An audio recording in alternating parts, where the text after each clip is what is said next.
জানেন তো, ছোটোবেলা থেকে ঠাম্মা একটা রেসিপি করে খাওয়াতেন। ওই রান্নাই আজ আমি আপনাদের সঙ্গে শেয়ার করে নিতে চলেছি। অনেকে একে বাহারি চিকেন বলে, অনেকে বিহারি। আমার ঠাম্মা তো একে বাহারি চিকেনই বলতেন, নামে কি এসে যায়। চলুন শুরু করা যাক। প্রথমে মাংসগুলোকে ভালো করে ধুয়ে নিই, এতে নুন হলুদ পরিমাণ মতো দিয়ে ঠাম্মার মতো আলতো করে হাতের সাহায্যে মাখিয়ে নিলাম। মাখানো হয়ে গেলে গ্যাস ওভেন জ্বালিয়ে নিলাম। এরপর কড়াইতে পরিমাণ মতো সর্ষের তেল ঢেলে নিলাম। এবার ম্যারিনেট করে রাখা মাংসগুলো একে একে কড়াইয়ের মধ্যে দিয়ে দিচ্ছি। কড়াইয়ের মধ্যে ভালো করে খুন্তির সাহায্যে উল্টে পাল্টে নিয়ে ভাজা হয়ে গেলে একে তুলে নিচ্ছি একটি বাটির মধ্যে। এরপর সেদ্ধ করে রাখা আলুগুলো কড়াইতে দিয়ে দিচ্ছে। আমরা বাঙালি, আমাদের আলু তো দরকারি সব রান্নায়। অনেকে আলু যোগ করেন, অনেকে আবার আলু যোগ করেন না, কিন্তু আমাদের কিন্তু সব রান্নায় আলুটা চাই। আলু ভাজা হয়ে গেলে এরপর তুলে নিচ্ছি। এরপর কড়াইতে শুকনো লঙ্কা, এলাচ, গরম মশলা সব কিছু ভালো করে দিয়ে ফোড়ন দিলাম। এরপর পেঁয়াজ দিয়ে টমেটো দিলাম। তারপর একটু খুন্তির সাহায্যে ভালো করে নাড়াচাড়া করে নিলাম। একটু ভাজা ভাজা হয়ে গেলে একটু হলুদ দিয়ে দিলাম। এরপর বেটে রাখা মশলাগুলো দিয়ে দিলাম।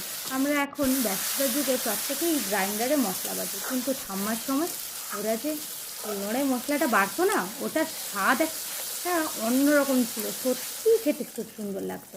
এরপর ভেজে রাখা মাংসগুলো মশলায় যোগ করলাম।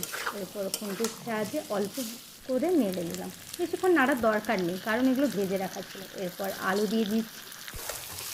আলুগুলো দেওয়া হয়ে গেলে আবারও একবার খুন্তির সাহায্যে নেড়ে নিলাম। ওই মিনিট 5 নাড়লেই হবে। এরপর গরম জল দিয়ে দিচ্ছি ওই মাংসের মধ্যে। এরপর অল্প করে একটু নেড়ে নিলাম। এরপর স্বাদ মতো নুন ছড়িয়ে দিলাম। দেখুন কেমন টকবক টকবক করে ফুটছে। এরই ফাঁকে ধনে পাতাগুলো ভালো করে কুচি কুচি করে কেটে ছড়িয়ে নিলাম।